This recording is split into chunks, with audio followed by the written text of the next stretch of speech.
There are betrayals that don't need a knife or a scream. They only need perfect timing, people leaving at the exact moment their responsibility matters most. In this story, a family walked out for the holiday, left the house freezing cold, and abandoned a dying stepfather to shiver in the dark. Then they reduced it to a single heartless message on the counter: handle him. The cruelty isn't just what they did to a helpless man, it's what they forced onto the one person they called back home to clean up the damage. Before we dive into today's story, let us know where you're tuning in from. It's always amazing to see where our stories travel. Don't forget to subscribe so you won't miss the next twist in this journey. Now I'd like you to listen to his confession. 3 days before Christmas, my apartment felt quieter than usual. Not the peaceful kind of quiet, the earned kind, but the kind that settles in when everything outside is moving too fast. Deadlines were stacked on top of each other at the agency, end-of-year campaigns bleeding into one another, clients suddenly remembering things they should have approved weeks ago. I'd been living off bad takeout and colder coffee than I cared to admit.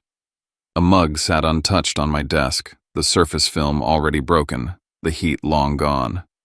Still, for the first time in my life, the silence belonged to me. East Nashville had become that rare thing I never had growing up, space that didn't ask anything of me. No one needing a favor. No one assuming my time was available just because I existed. I paid my own rent. I controlled my own schedule. I could work late or shut the laptop at 6 and no one had a claim on either choice. That kind of freedom doesn't announce itself loudly. It settles in slowly, almost shyly, and once you notice it, you protect it instinctively. My phone buzzed on the desk. I didn't look at it right away. I already knew who it was. When I finally glanced down, the screen confirmed it: 7 missed calls from my mother. No voicemail, just persistence. The kind that says, "This isn't casual."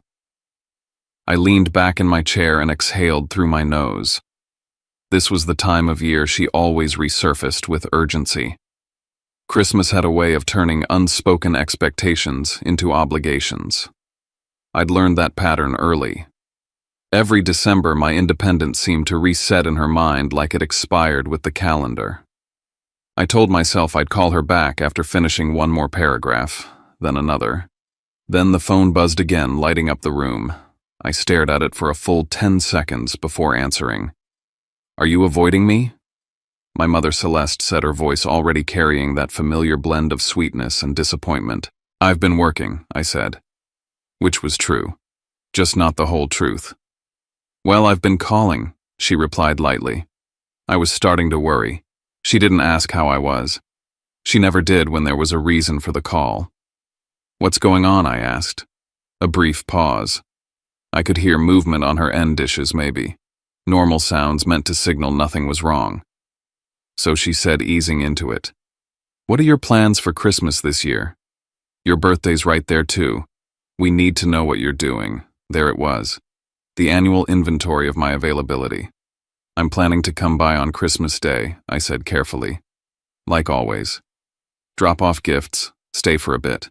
I've got work deadlines and some other plans, but I'll be there." I chose every word on purpose. She hummed, non-committal. "Okay." That was it. No pushback, no sigh, no guilt trip. It was so unlike her that it made my stomach tighten. "Well," she added, "this year's a little different anyway." I waited.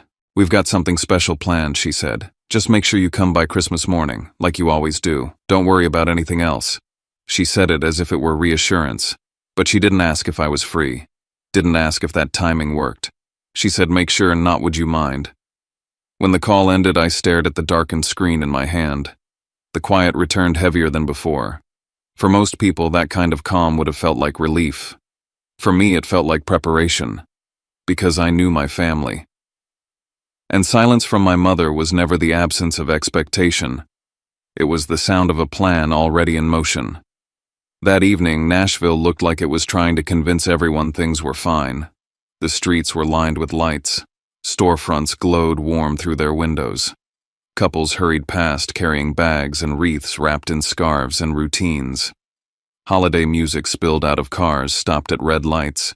It was all meant to soften people, make them generous, make them overlook things they shouldn't. I drove home from the office with my jaw tight, replaying my mother's tone over and over. That easy confidence, the way she'd ended the conversation as if it were settled. My phone rang again. This time I answered immediately. She was smiling when the FaceTime connected. Too cheerful. The kind of smile that arrives with news already decided. "We've been talking," she said. "Your father and I, and Kendra and Miles." My grip on the steering wheel tightened, and I asked. "We're going to Hawaii," she said, bright. "From Christmas through New Year's. A cruise. It'll be good for everyone." I waited for the rest of the sentence. It didn't come. "So who's staying with the boys?" I asked. She blinked, genuinely surprised by the question. "You are." The word landed clean and final. "That's not happening," I said, keeping my voice level. I never agreed to that. She laughed softly as if I'd made a joke. "Riven, you're single. You don't have kids.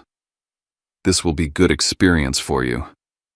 I felt something cold move through my chest. "You're calling that a gift?" I asked. "Of course," she said.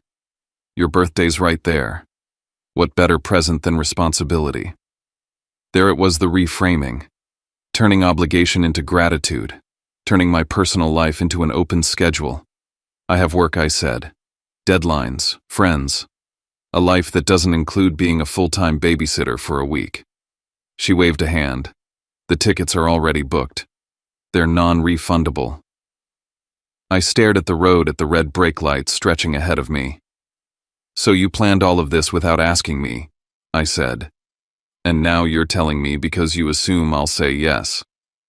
"Well," she said, her tone shifting. "What kind of person would say no?" There it was. The second lock.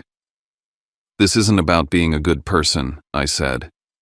"It's about basic respect. If you want help, you ask. And you accept the answer." "The boys are excited," she pressed. "They've been talking about you non-stop. You love them. You wouldn't let them down." That was the third lock, the one that always worked. I pictured Bennett trying to act older than he was. Jace bouncing off the walls. Theo falling asleep against my shoulder during movie nights. I did love them. That was never the question. Which was exactly why this was working the way she intended. "I'm not doing it," I said. "If you want to go find someone else, or change the plan." Her voice sharpened instantly. "You're being selfish." "No," I said. "I'm being clear. You're ruining Christmas for everyone. If everyone's happiness depends on me giving up a week of my life without consent." I said then that happiness was never real. She didn't respond right away. When she did, her voice was suddenly calm again. Controlled. "Let me have your father talk to you," she said. "He'll explain it better." The call ended. I sat in my car for a long moment after the engine idling, holiday music still playing softly in the background. I knew this move. I'd seen it my entire life. When pressure didn't work, they brought out reason. When reason didn't work, they brought out family. And when family didn't work, they rewrote the story until I did. I watched the screen fade to black and felt the weight settle in my chest. The conversation hadn't even started yet. But somewhere between her smile and that final confident click, I understood something clearly for the first time. They weren't asking for my help. They were counting on my compliance. The night before Christmas didn't feel like Christmas. Not in the way I remembered it as a kid, with warmth humming through the house and cinnamon in the air and laughter spilling out of every room. In my apartment in East Nashville, there was only the sound of a neighbor's Christmas playlist coming muffled through the wall, a reminder that the world was still turning festive, even if mine had come to a slow, aching crawl. I had just gotten off a call with Harper. She was one of the few people in my life who didn't try to convince me I was being too sensitive. When I told her what my parents had sprung on me, this so-called birthday gift of babysitting while they escaped to Hawaii, she didn't laugh, didn't placate. She just said flatly, "They're using the kids to tie you down. Don't get pulled into arguing morals. This isn't about who's right. It's about your line. Draw it. And let there be consequences if they cross it." I nodded, even though she couldn't see me. Yeah. Don't yeah me, Riven. Say it like you mean it. I let out a breath. If they cross the line, they'll get the fallout. I won't be guilted into giving up my time again. Not 5 minutes after I hung up, my phone buzzed again. Dad. Of course. He always came in after Mom had pushed too hard, like a mop sent in to clean up the emotional spill. I answered, expecting the usual calm tone, the rational appeal. And he delivered. Hey son, he said, his voice easy, like nothing was wrong. I don't want this to get tense. Let's just talk. I didn't say anything. He took the silence as an opening. I know your mother can be intense, but she means well. This whole trip, it's something they've planned a long time. And you know how much the boys love you. My grip on the phone tightened. Dad, I said, keeping my voice steady, I'm not available. I've got work, I've got plans. I'm not babysitting. He didn't argue, didn't push. That's what made it worse. No one's asking you to stay the whole week, he said, like he was offering a treaty. Just swing by on Christmas morning. Bring the gifts. Share breakfast. Then you're free to go. I narrowed my eyes at the ceiling. You're sure that's all? Absolutely. Nothing more. I paused. Because I'm not staying and I'm not babysitting. This isn't a trick.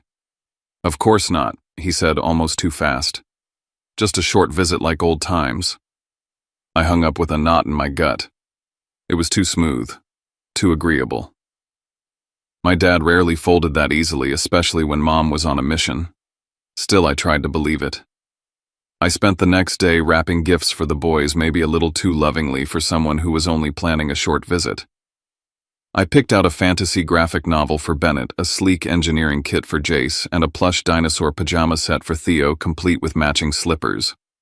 I could already imagine their eyes lighting up. As I tied ribbons and taped tags, I told myself, this is all you're doing. You're not stepping past what you said you would. And I meant it. Or I thought I did. That night around 10 p.m., I sent a text, I'll be there by 11 tomorrow. I didn't expect a reply. Mom usually left my messages on read until she felt like answering. But this time her response came back within seconds. Okay. We'll be waiting. Be on time. That was it. No hearts, no Merry Christmas Eve, no playful guilt, just a cold timestamp like a boarding pass. I stared at it for a long time, unsettled by how rehearsed it felt. They weren't waiting for a visit. They were waiting for a handoff. Christmas morning was the kind of crisp you only get in Tennessee after a cold front sweeps through, when the sky is pale blue and the sun throws sharp shadows on every snow-dusted rooftop. I left East Nashville with the passenger seat full of gifts and a quiet in my chest I couldn't shake. The streets were mostly empty, save for the occasional bundled-up couple walking a dog or a family herding kids into a minivan. My radio was playing some smooth jazz rendition of Silent Night, but it only made the hollowness sharper. Franklin, where my parents lived, looked like something off a holiday postcard. Their cul-de-sac was lined with wreaths and bows, the home symmetrical and grand, every porch lit with golden lights. But as I pulled up in front of their house, something was off. The driveway was empty. Not just theirs, no sign of Kendra or Miles either.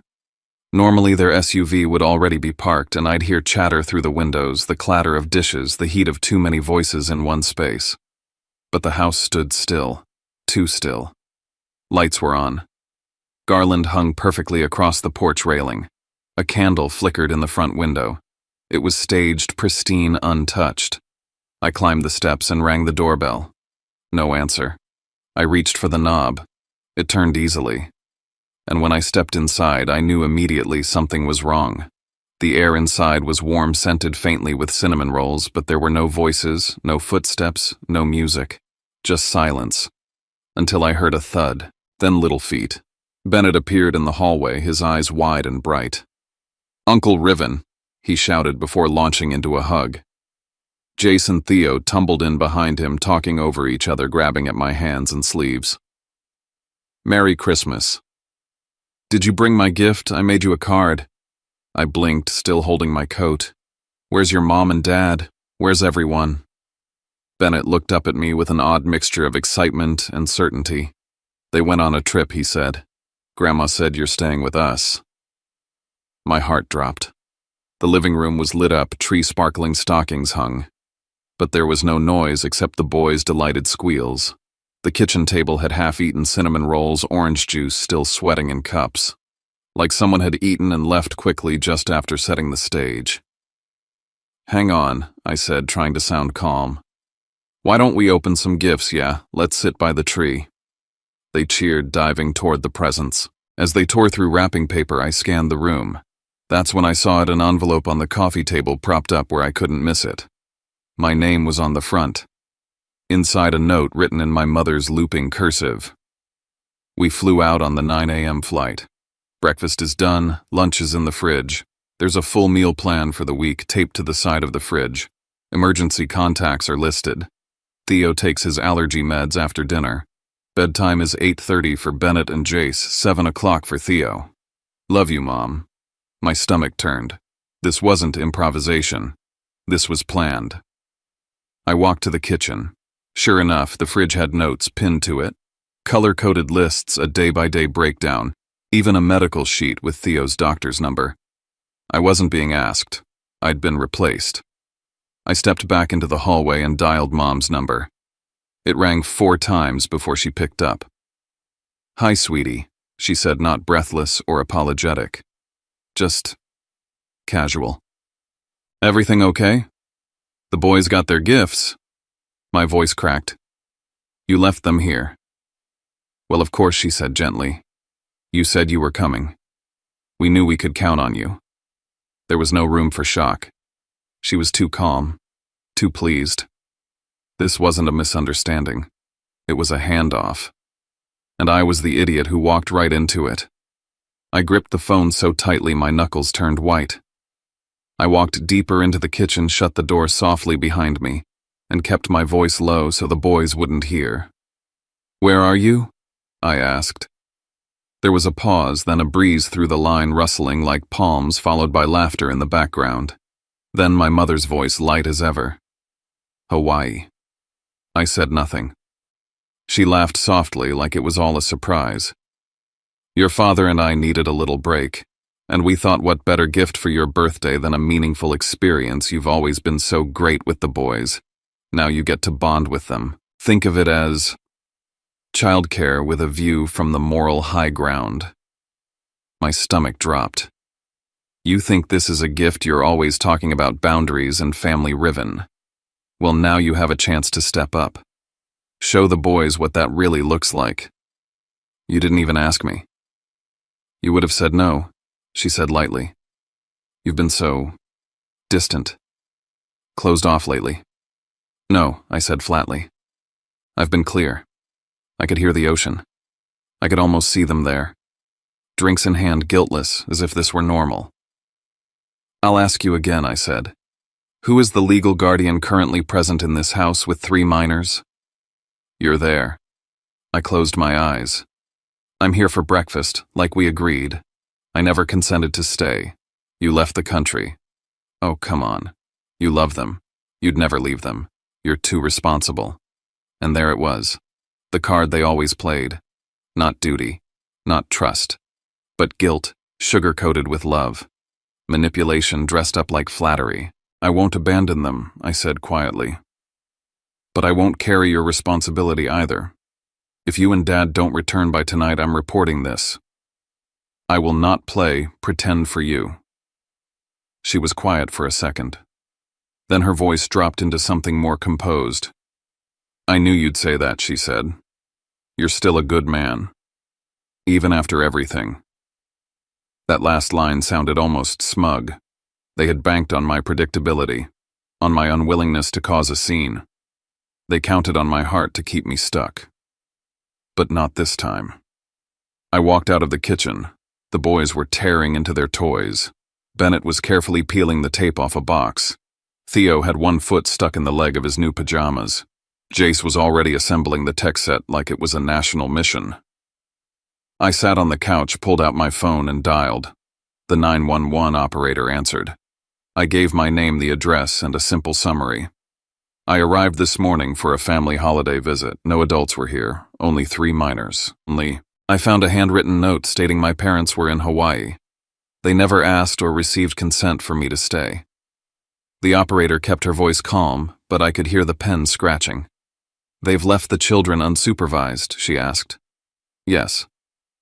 The note includes instructions, emergency contacts, even dietary needs, so clearly this wasn't an accident. I hung up heart hammering, but something inside me settled too. For the first time, I wasn't just reacting.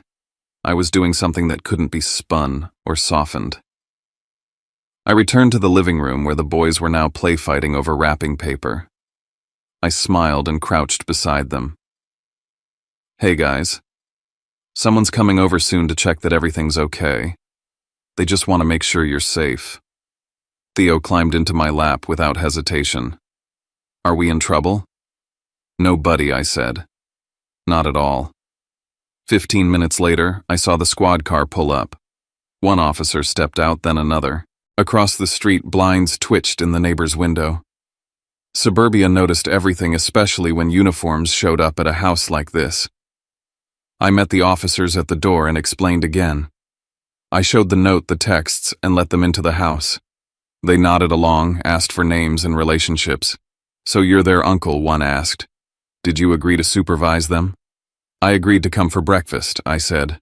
That's it. This wasn't consent. This was entrapment. One officer took photos of the handwritten note, the fridge schedule, the labeled snacks and medications. The other asked me to confirm if I had power of attorney or any guardianship papers. I don't, I said.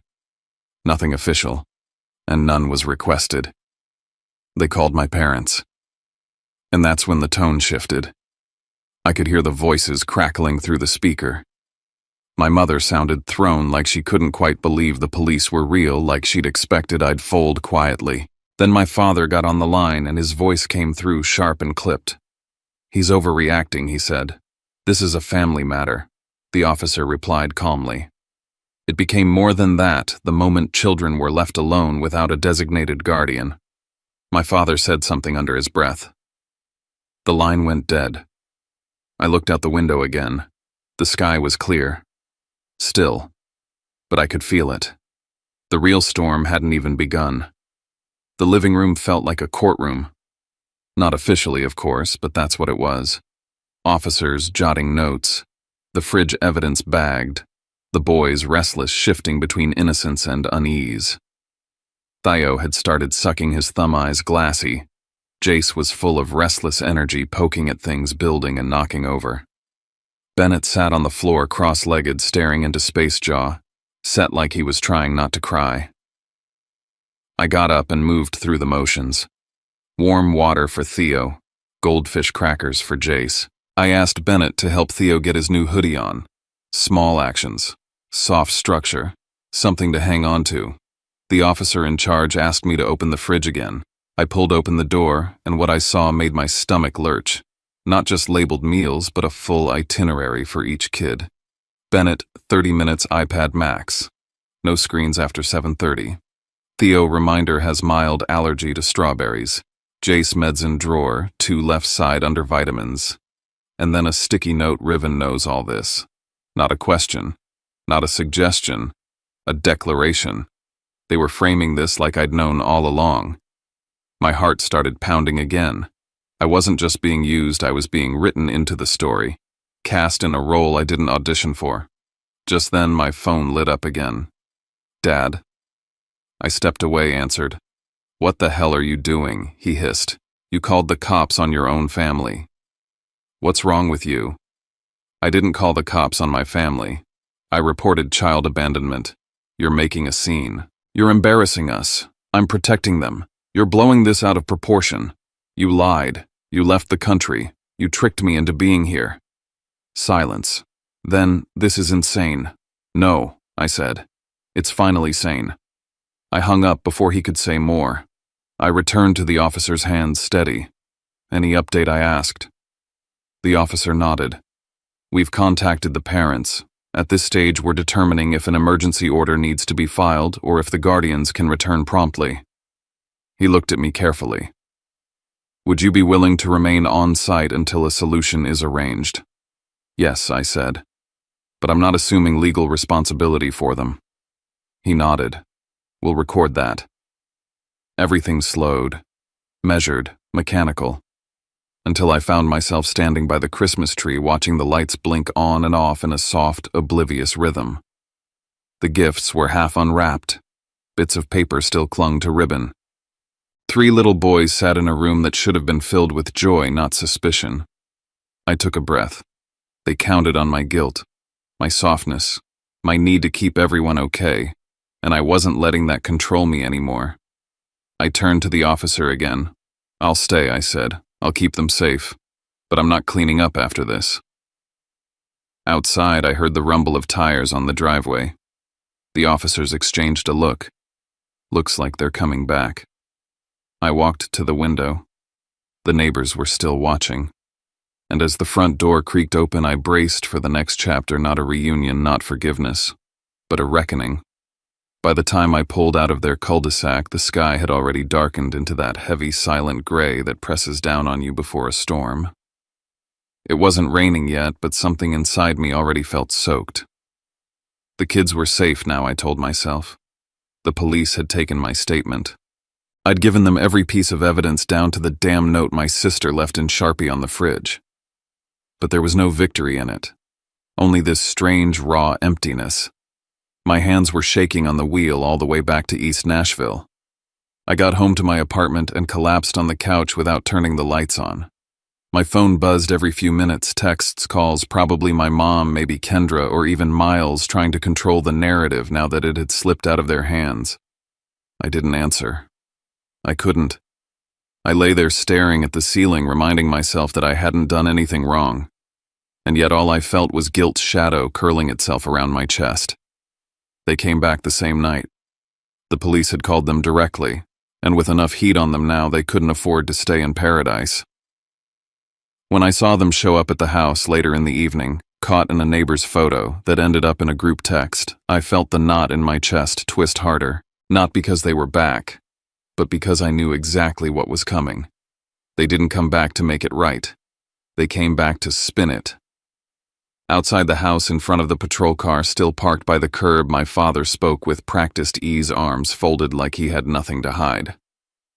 I'd heard that voice all my life, the one he used when talking to clients, principals, or anyone he needed to manipulate. This was a misunderstanding, he said. We left instructions. Riven was supposed to be there. He's family. I watched from a distance, unseen. I watched him say my name like I was a favor owed, like I wasn't even a person but a tool, something expected to work quietly and without protest.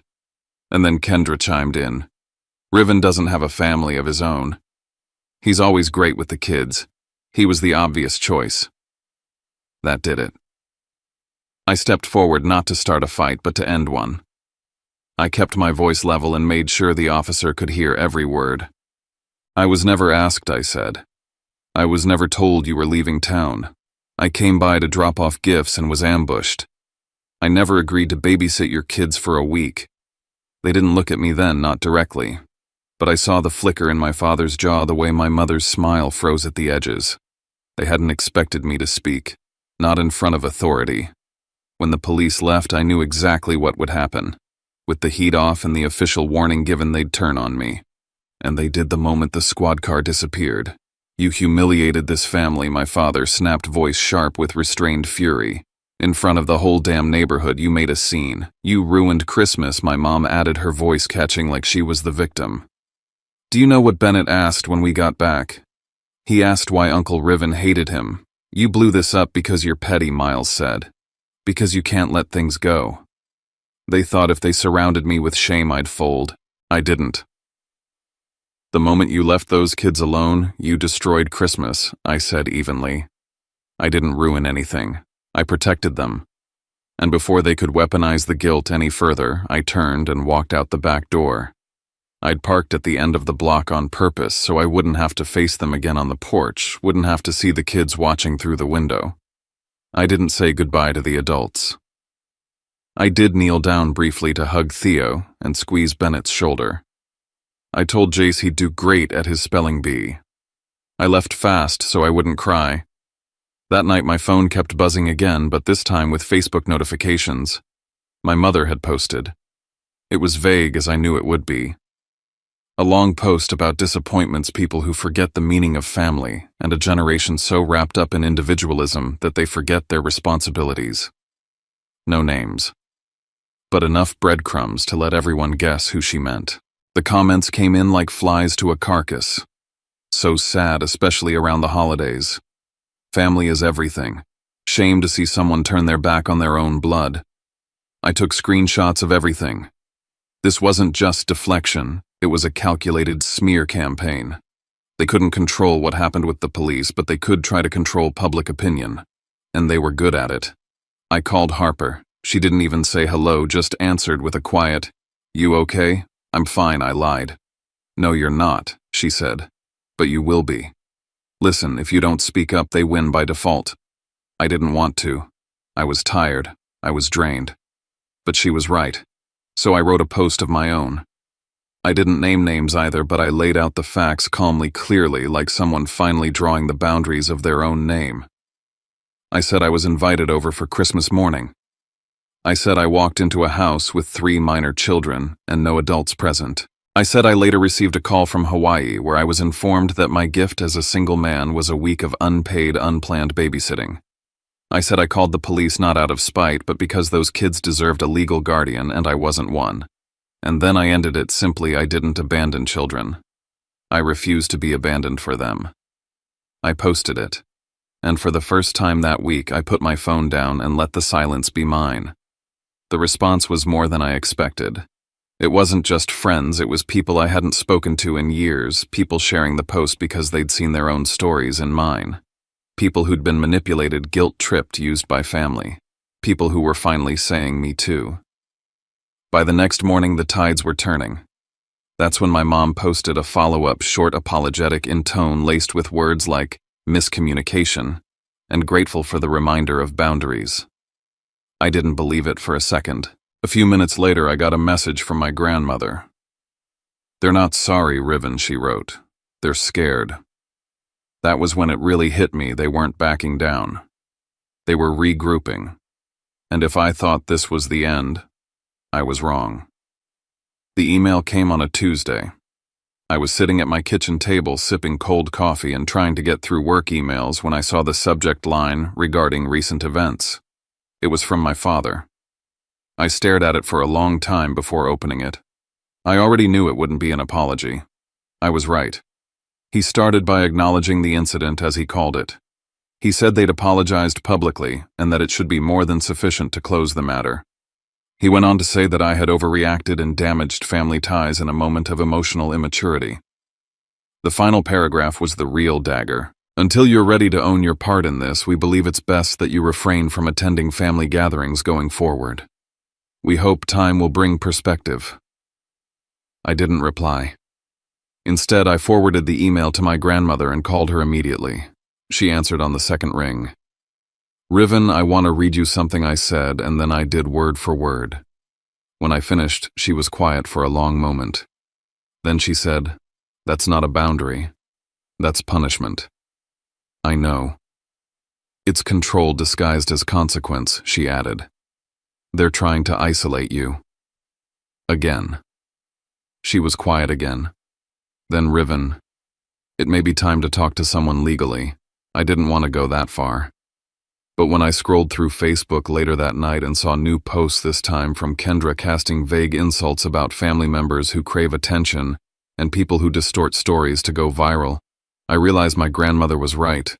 They weren't backing down. They were escalating. And I wasn't going to wait around to be blindsided again.